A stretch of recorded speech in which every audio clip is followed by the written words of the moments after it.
भारत माता की, भारत माता की,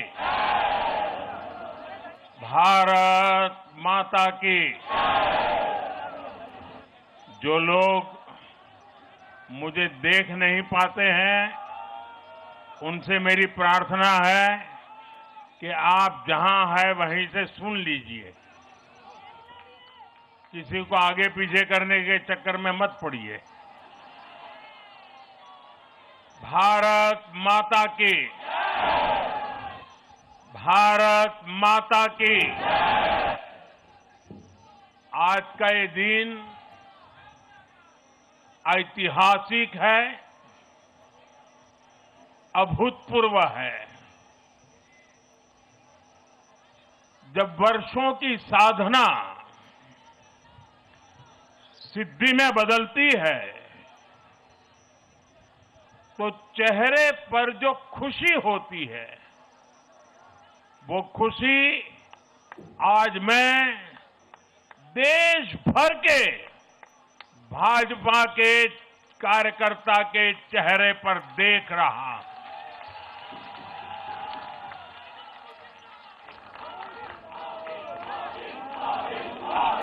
मोदी मोदी। आप वो तस्वीर नीचे रखिए, पीछे लोगों को परेशानी हो रही, नीचे रखिए, नीचे रखिए।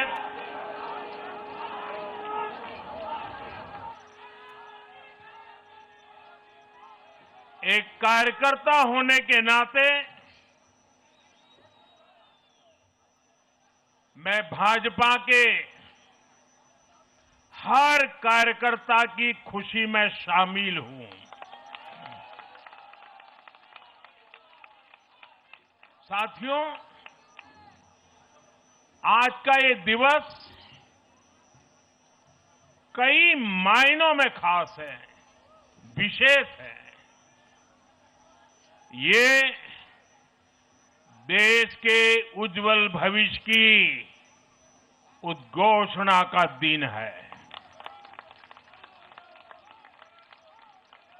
ये भरोसे का दिन है। भरोसा भारत के महान लोकतंत्र पर, भरोसा परफॉर्मेंस की पॉलिटिक्स पर, भरोसा स्थिरता के संकल्प पर, भरोसा एक भारत श्रेष्ठ भारत की भावना पर। साथियों, मैं बंगाल की जनता का, असम की जनता का, पुडुचेरी की जनता का, तमिलनाडु और केरलम की जनता का आज आदरपूर्वक नमन करता हूं। मैं उन सबको वंदन करता हूं। मैं आज बीजेपी के कोटि कोटि कार्यकर्ताओं का भी हृदय से अभिनंदन करता हूं।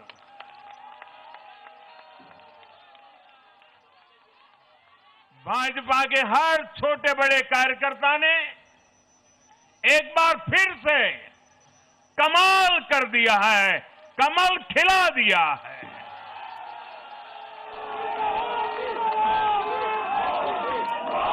आपने नया इतिहास रच दिया है। साथियों, भारतीय जनता पार्टी के अध्यक्ष श्री नितिन नवीन जी द्वारा अध्यक्ष पद संभालने के बाद ये पहले विधानसभा चुनाव थे। इन चुनावों में पार्टी कार्यकर्ताओं का, हर कार्यकर्ता को उनका जो मार्गदर्शन मिला, वो मार्गदर्शन इस विजय में बहुमूल्य रहा है। साथियों, आज विभिन्न उपचुनावों के परिणाम भी अत्यंत उत्साहजनक रहे हैं। महाराष्ट्र, गुजरात, नागालैंड और त्रिपुरा में जो उपचुनाव हुए, उसमें हमारे उम्मीदवारों को जनता जनार्दन ने आशीर्वाद दिया और इन राज्यों में भी जीत गए। एनडीए की नेता, महाराष्ट्र की उप मुख्यमंत्री सुनेत्रा पवार जी ने भी बड़ी जीत दर्ज की है। मैं इन सभी राज्यों की जनता का उनके समर्थन के लिए हृदय से आभार व्यक्त करता हूं। साथियों,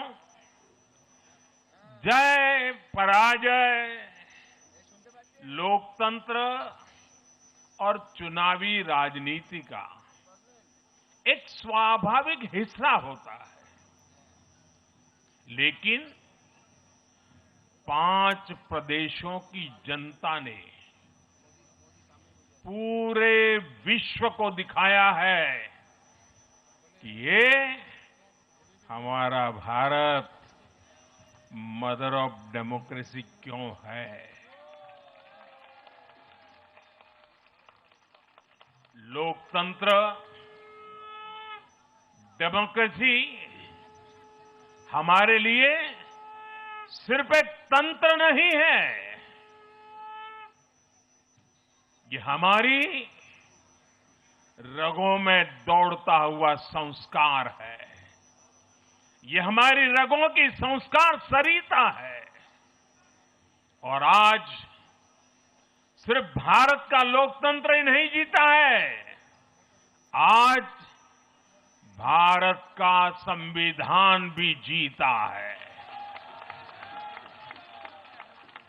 हमारी संवैधानिक संस्थाएं जीती हैं, हमारी लोकतांत्रिक प्रक्रियाएं जीती है। पश्चिम बंगाल में करीब 93% मतदान होना अपने आप में ऐतिहासिक रहा है। असम, तमिलनाडु, पुडुचेरी और केरलम में भी मतदान के नए रिकॉर्ड बने हैं। इसमें भी महिलाओं की भागीदारी बहुत अधिक रही है। ये भारतीय लोकतंत्र की सबसे उजली तस्वीर बन रही है। साथियों, मैं आज चुनाव आयोग के सभी कर्मचारी भाई बहनों को, जो भी मतदान से जुड़े प्रक्रिया के सारे कर्मी थे, साथ साथ विशेष तौर पर सुरक्षा बलों का भी मैं आज बहुत बहुत अभिनंदन करता हूं। भारत के लोकतंत्र की गरिमाओं को बनाए रखने में आप सबका योगदान इतिहास हमेशा हमेशा याद रखेगा। साथियों, पिछले साल 14 नवंबर को जब बिहार चुनाव के नतीजे आए थे, तब मैंने इसी जगह से बीजेपी मुख्यालय से आप सबको कहा था, गंगा जी बिहार से आगे बहते हुए गंगा सागर तक जाती है। और आज बंगाल की जीत के साथ गंगोत्री से लेकर गंगा सागर तक कमल ही कमल खिला हुआ है। उत्तराखंड, उत्तर प्रदेश, बिहार और अब पश्चिम बंगाल आज मां गंगा के इर्द गिर्द बसे इन राज्यों में बीजेपी एनडीए सरकार है। साथियों, 2013 में जब भारतीय जनता पार्टी ने मुझे प्रधानमंत्री के उम्मीदवार के रूप में भी काम दिया और जब मैं काशी में अपना नामांकन भरने गया था और पत्रकारों ने मुझे घेर लिया तो स्वाभाविक रूप से मेरे हृदय से एक ध्वनि निकली थी और मैंने कहा था कि न मैं आया हूं न मुझे किसी ने भेजा है, मां गंगा ने मुझे बुलाया है।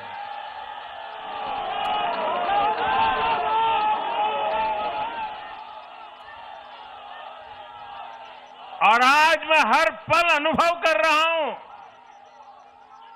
कि मां गंगा के आशीर्वाद निरंतर हम सब पर अपनी कृपा बरसा रहे हैं। साथियों, गंगा जी के साथ साथ ब्रह्मपुत्र का भी हम पर बहुत आशीर्वाद रहा है।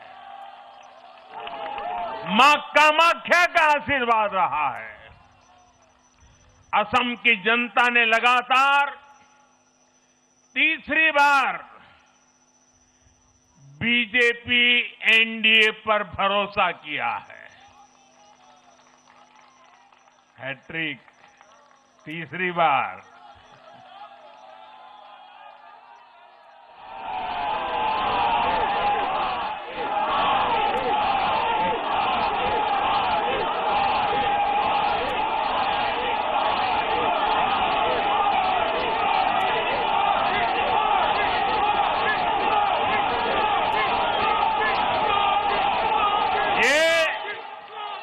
असम के इतिहास की बहुत बड़ी घटना है। असम के टी गार्डन्स वाले क्षेत्रों में भी बीजेपी को अभूतपूर्व समर्थन मिला है। श्रीमंत शंकरदेव जी,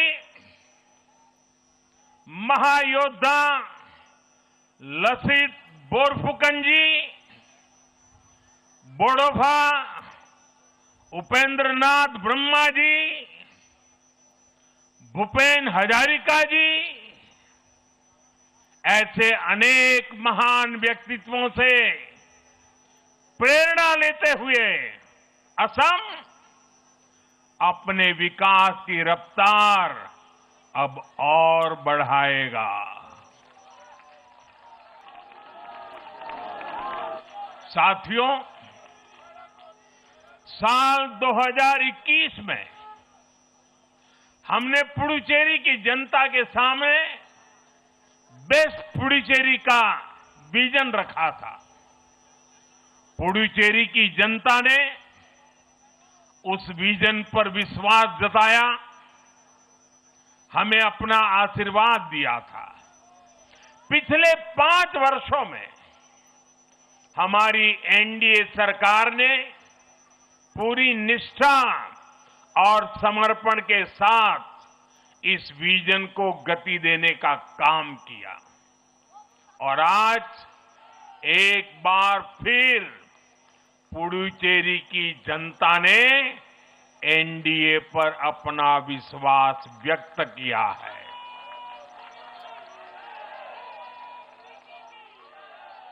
मैं पुडुचेरी के युवाओं को, मेहनती फिशरमैन साथियों को भी विश्वास दिलाता हूं, एनडीए सरकार आपके उज्जवल भविष्य के लिए निरंतर काम करती रहेगी।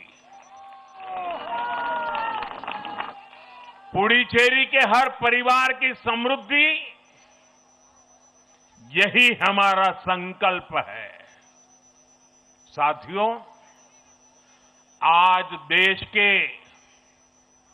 20 से ज्यादा राज्यों में भाजपा एनडीए की सरकारें हैं। हमारा मंत्र है नागरिक देवो भव। हम जनता की सेवा में जुटे हुए हैं और इसलिए जनता भाजपा पर ज्यादा से ज्यादा भरोसा कर रही है। जनता साफ देख रही है, जहां भाजपा वहां गुड गवर्नेंस, जहां भाजपा वहां विकास।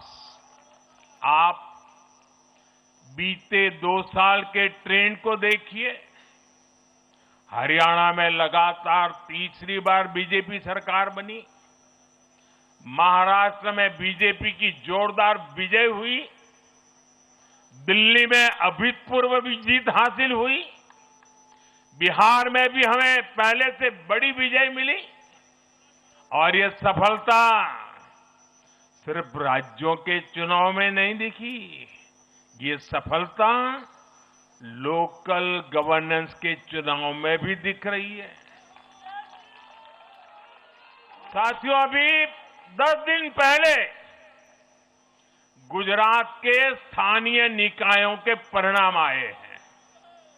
वहां बीजेपी 2.5-3 दशक से जनता की सेवा निरंतर कर रही है और हर चुनाव में जनता बीजेपी को आशीर्वाद के नए रिकॉर्ड बना रही है। गुजरात में इस बार बीजेपी को अब तक का हाईएस्ट वोट शेयर मिला है। ये भाजपा की गुड गवर्नेंस नीतियों की सफलता का बहुत बड़ा उदाहरण है।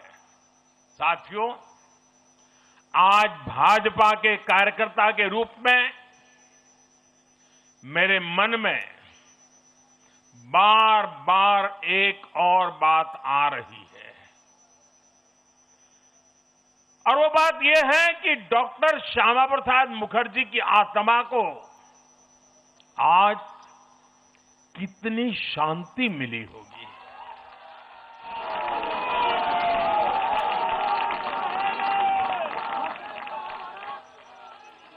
उन्होंने 1951 में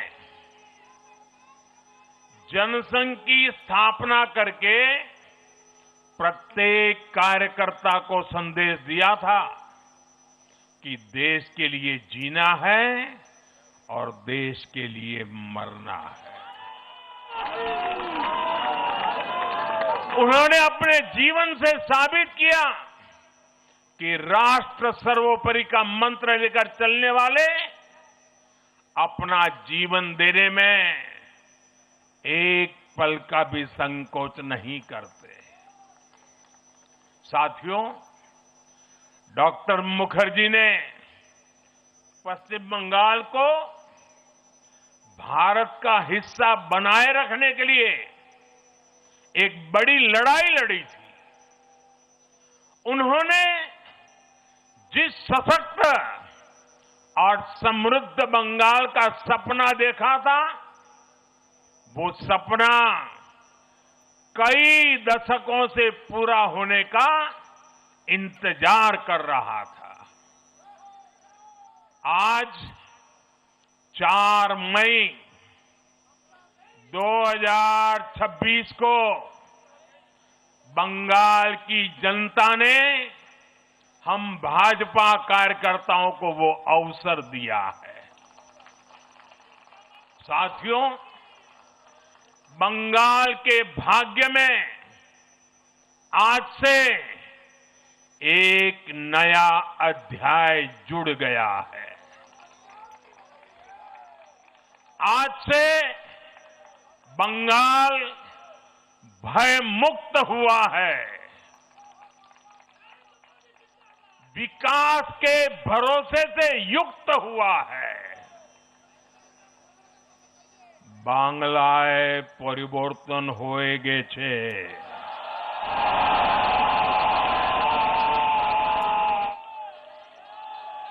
साथियों, इस जीत के साथ साथ वंदे मातरम के 150वें वर्ष में भारत माता को और ऋषि बंकिम जी को बंगाल के लोगों ने अपना सादर नमन प्रेषित किया है। योगीराज श्री अरविंदो को भी मतदाताओं ने ऐतिहासिक श्रद्धांजलि दी है। साथियों, बंगाल में हमारे कितने ही कार्यकर्ताओं ने अपना जीवन इस जीत के लिए समर्पित किया है।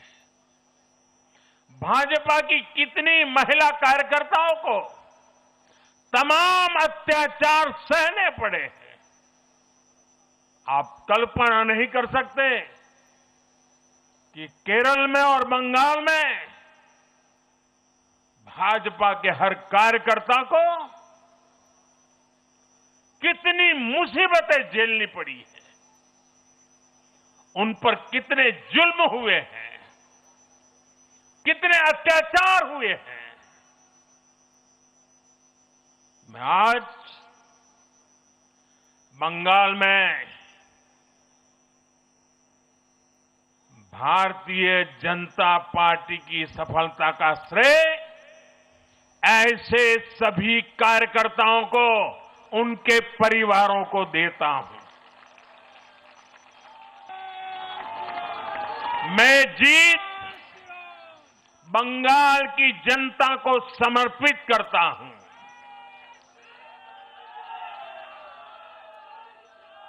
साथियों, अभी 4 मई की यह शाम भले ही ढल रही हो, लेकिन बंगाल की पावन धरा पर आज एक नया सूर्योदय हुआ है।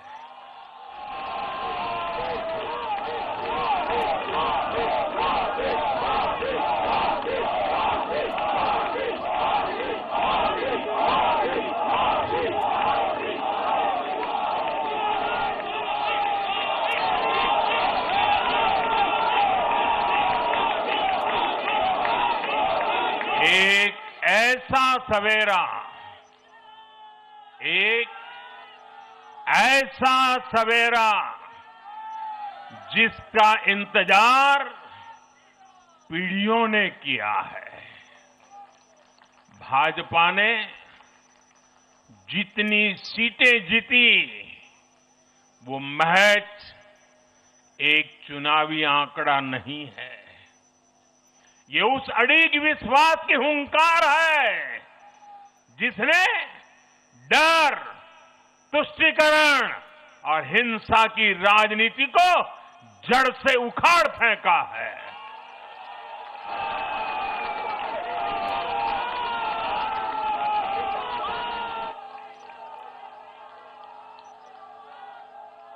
साथियों, आज से बंगाल के भविष्य की एक ऐसी यात्रा शुरू हो रही है जहां विकास, अटूट विश्वास और नई उम्मीदें कदम से कदम मिलाकर चलेगी। मैं आज हर बंगालवासी को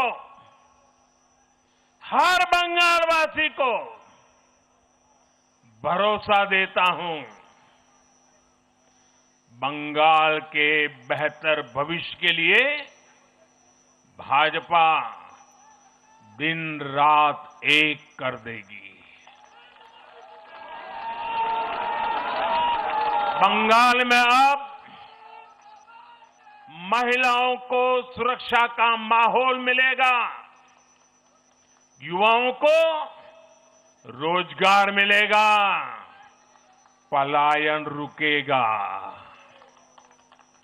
पहली कैबिनेट में ही आयुष्मान भारत योजना को हरी झंडी दिखाई जाएगी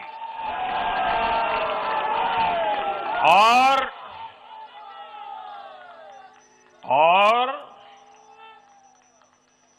घुसपैठियों के खिलाफ भी सख्त से सख्त कार्रवाई होगी।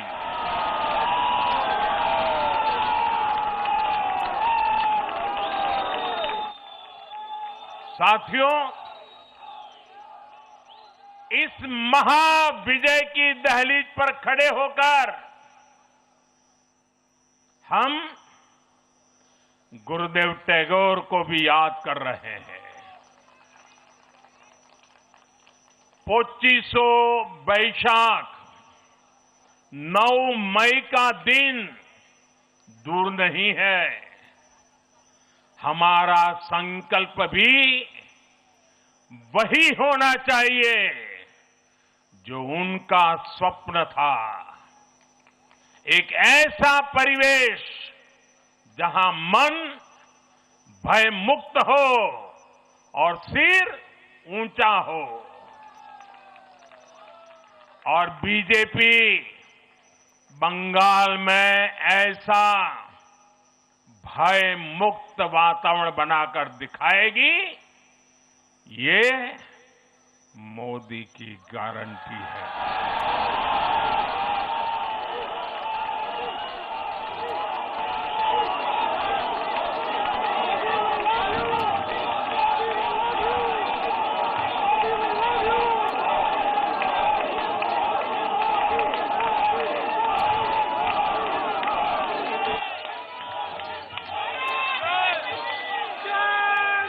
साथियों, बंगाल के ये चुनाव एक और वजह से बहुत खास रहे हैं। आप याद कीजिए, बंगाल चुनाव के समय कैसी खबरें आती थी। हिंसा, डर और निर्दोष लोगों की मौतें। लेकिन इस बार पूरे देश ने एक नई खबर सुनी। पश्चिम बंगाल में शांतिपूर्ण मतदान हुआ। पहली बार ऐसा हुआ कि चुनावी हिंसा में एक भी निर्दोष नागरिक की जान नहीं गई। लोकतंत्र के इस महापर्व में बंदूक की आवाज नहीं, जनता जनार्दन की आवाज गूंजी। पहली बार डर नहीं, लोकतंत्र जीता है। साथियों, आज जब बंगाल ने परिवर्तन के नए दौर में प्रवेश किया है, तो मैं बंगाल के हर राजनीतिक दल से एक आग्रह भी करना चाहता हूं। बंगाल में बीते दशकों में राजनीतिक हिंसा की वजह से न जाने कितनी जिंदगियां बर्बाद हो चुकी है। मेरा स्पष्ट मानना है कि आज से बंगाल की चुनावी जो आदतें फैली हुई है, उसमें बदलाव आना चाहिए।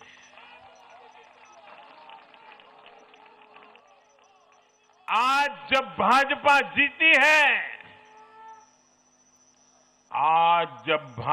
जीती है, तो बदला नहीं, बदलाव की बात होनी चाहिए। भय नहीं, भविष्य की बात होनी चाहिए। मेरी सभी राजनीतिक दलों के कार्यकर्ताओं से अपील है, आइए हिंसा के इस अंतहीन चक्र को हमेशा के लिए खत्म करें।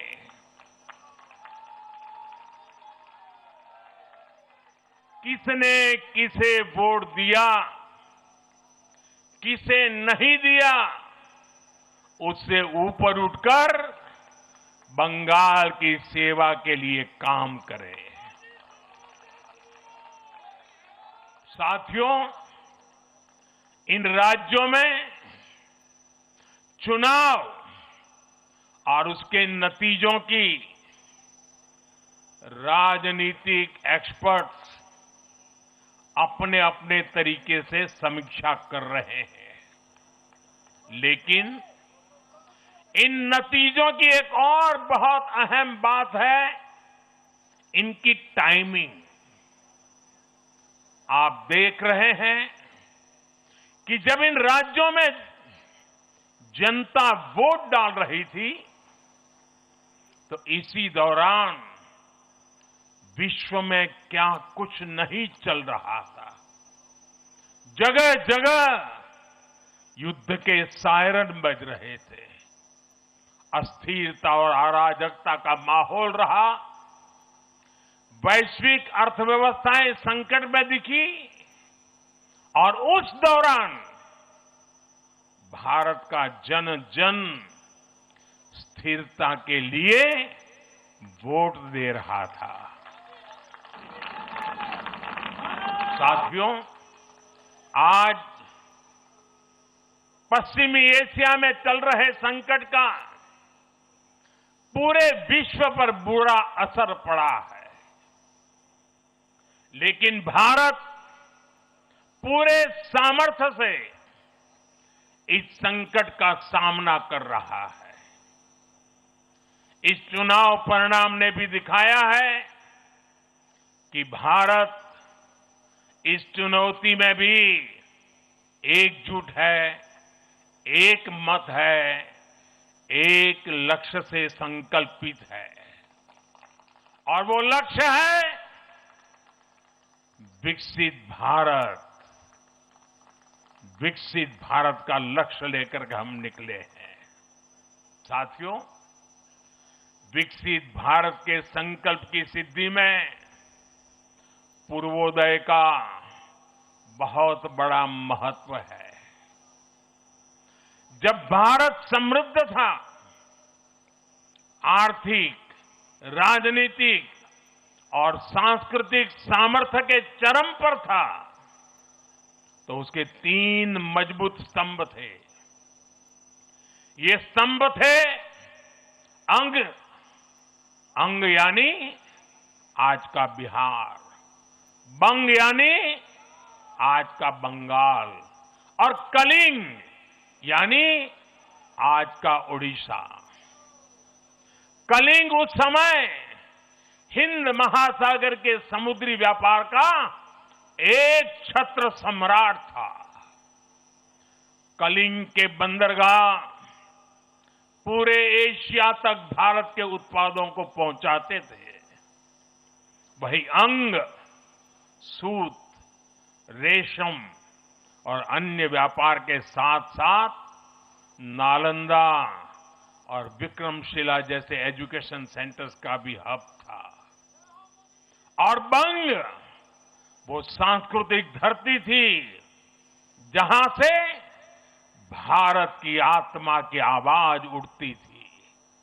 साथियों, गुलामी के कालखंड में जैसे जैसे समृद्ध भारत के मजबूत पिलर कमजोर होते गए, भारत का सामर्थ्य भी क्षीण होता गया।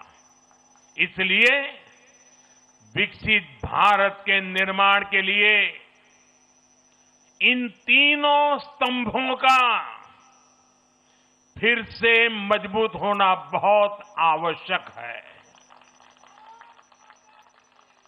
और मुझे बहुत गर्व है कि अंग, बंग और कलिंग ने इस महाअभियान के लिए बीजेपी को चुन लिया है, एनडीए पर भरोसा किया है।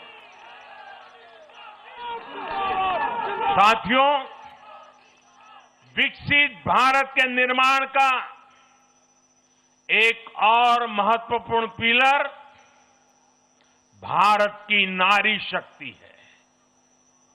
नारी शक्ति अब विकसित भारत के निर्माण में तेजी से आगे बढ़ रही है। लेकिन नारी शक्ति की इस रफ्तार को कांग्रेस और उसके सहयोगियों ने कुछ दिन पहले रोकने का काम किया है। इन नारी विरोधी दलों ने संसद में नारी शक्ति वंदन संशोधन को पास नहीं होने दिया और इसलिए मैंने कुछ दिन पहले कहा भी था कि महिलाओं के आरक्षण का विरोध करने वाले ऐसे दलों को महिलाओं का आक्रोश झेलना पड़ेगा। आज कांग्रेस, टीएमसी और डीएमके को बहनों बेटियों ने सजा दी है। केरलम में लेफ्ट के 10 सालों के कुशासन का फायदा कांग्रेस को जरूर मिला है, लेकिन मुझे विश्वास है केरलम की बहनें भी अगले चुनावों में कांग्रेस को जरूर सबक सिखाएगी। साथियों, जिस समाजवादी पार्टी ने संसद में महिला आरक्षण को रोका है, उसे भी यूपी की महिलाओं का आक्रोश सहना पड़ेगा। महिला विरोधी समाजवादी पार्टी कुछ भी करके अपने पाप को कभी धुल नहीं पाएगी। साथियों, आज हम भारत की राजनीति में एक और बड़ा बदलाव देख रहे हैं। आज पूरे देश में एक भी राज्य ऐसा नहीं है जहां कम्युनिस्ट पार्टी की सरकार हो।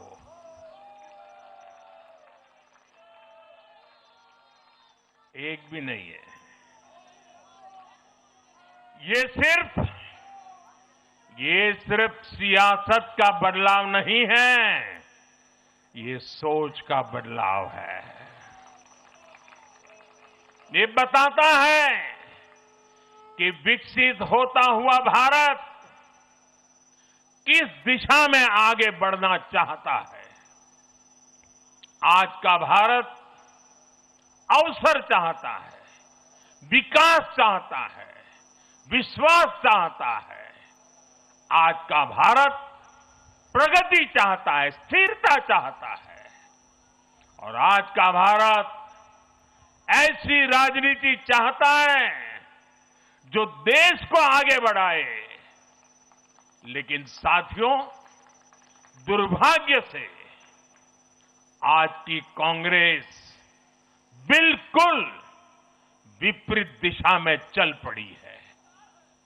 ऐसे समय में जब पूरा देश कम्युनिज्म से किनारा कर चुका है, कांग्रेस उसी विचारधारा को अपनाने में लगी है जिसे देश ने ठुकरा दिया है।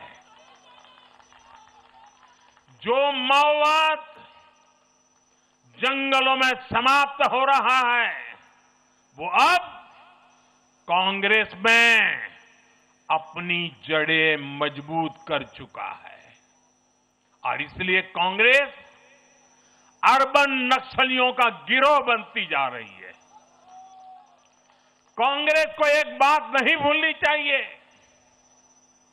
जिस विचार को जनता ने ठुकराया उसे जो अपनाएगा जनता उसे भी ठुकराएगी। साथियों, आज देश का हर राज्य भी एक दूसरे से लड़कर नहीं, एक दूसरे के साथ मिलकर आगे बढ़ना चाहता है। इन चुनावों ने इस संदेश को भी बहुत स्पष्ट किया है। बंगाल, तमिलनाडु और केरल में जिन 3 सरकारों को जनता ने सत्ता से बाहर किया, उनकी एक समान पहचान थी, विभाजन की राजनीति। यही उनकी पहचान थी। उनकी राजनीति जोड़ने की नहीं, तोड़ने की थी। कभी भाषा के नाम पर विवाद खड़ा किया गया, कभी खाने पीने की आदतों को लेकर समाज को बांटने की कोशिश हुई और कभी अपने ही देश के लोगों को बाहरी तक कहा गया। लेकिन भारत की जनता ने इस राजनीति को साफ जवाब दिया है। देश ने बता दिया है कि उसे विवाद नहीं, विकास चाहिए, विभाजन नहीं, विश्वास चाहिए।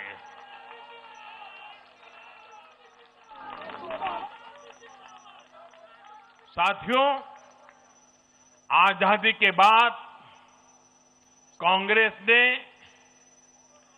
देश के करीब करीब हर राज्य में सरकारें बनाई। ये आजादी के आंदोलन का जो इमोशन था, उसका उनको लाभ मिला था, उसमें से उपजा हुआ जनादेश था।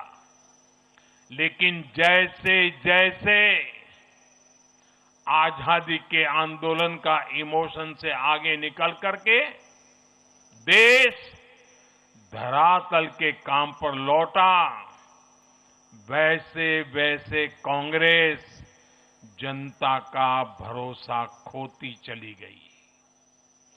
बीते दशकों में देश ने युवाओं की अनेक पीढ़ियां जोड़ी है, लेकिन कांग्रेस घटती ही चली गई है।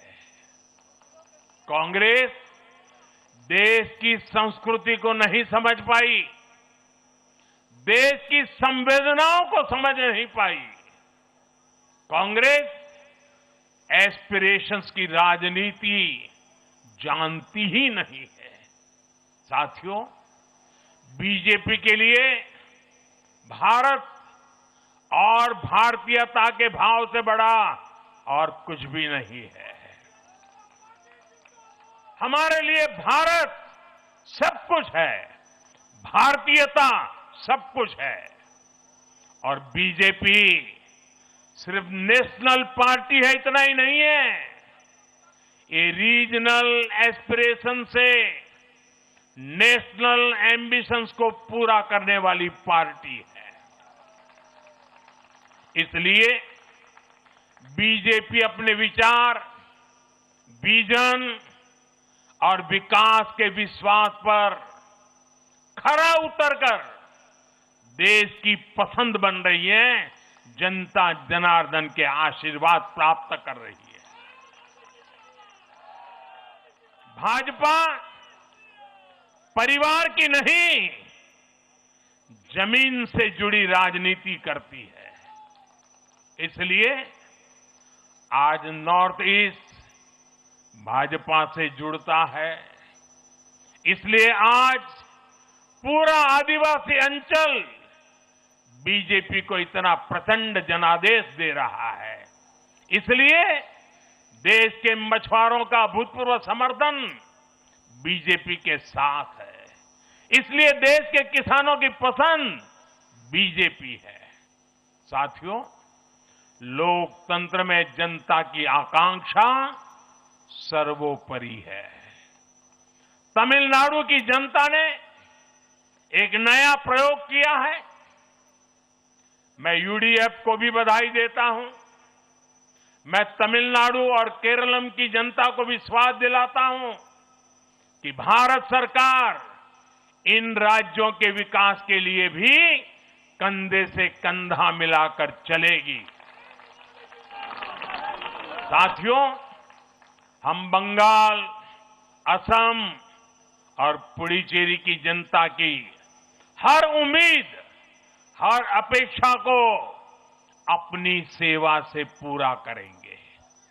इसी विश्वास के साथ बंगाल, असम और पुडुचेरी में एक बार फिर से बीजेपी एनडीए को विजयी बनाने के लिए, लोकतंत्र को विजयी बनाने के लिए मैं सभी नागरिकों का, सभी मतदाताओं का और सभी देशवासियों का हृदय से आभार व्यक्त करता हूं और सर झुका करके उनका ऋण स्वीकार करता हूं। मेरे साथ बोलिए, भारत माता की, भारत माता की, भारत माता की, वंदे वंदे वंदे वंदे वंदे वंदे।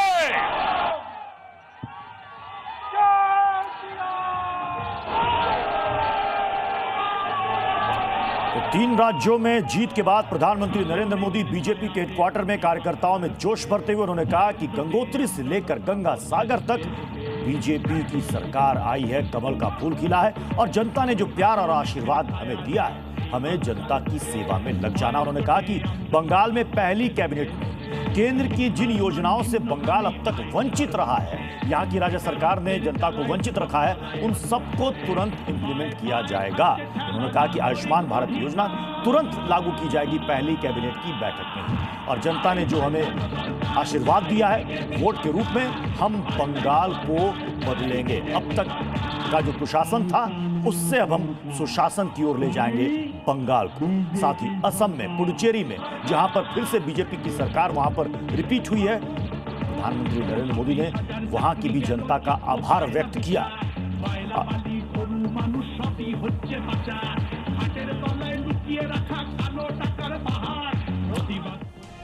तो अब की बार बंगाल में बीजेपी की सुनामी दीदी के 15 सालों की सत्ता का अंत लेकर आई। बंगाल की जीत के साथ गंगोत्री से लेकर गंगा सागर तक बीजेपी का परचम लहरा रहा। कैसे हुई बीजेपी की बंगाल में प्रचंड जीत और कैसे गिर गया ममता दीदी का अभेद्य किला? क्या रहा बीजेपी की जीत का मूल मंत्र? और कभी 3 सीटों पर सिमटी बीजेपी आज बंगाल में 200 के पार पहुंचती दिख रही है। दीदी की विदाई हो चुकी है। बंगाल की गली गली में जय श्री राम का नारा गूंज रहा है।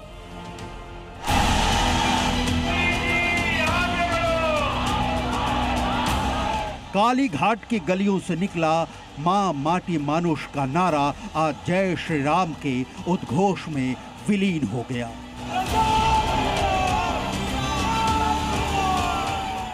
पंद्रह सालों से खड़ी तृणमूल की अभेद किले की मीनारें आज कमल खिलने के साथ सूर्यास्त के अंधेरे में खो गई। बंगाल में जीत की गूंज दिल्ली के दीवारों को उत्सव से रंग गई। भाजपा के हर छोटे बड़े कार्यकर्ता ने एक बार फिर से कमाल कर दिया है, कमल खिला दिया है।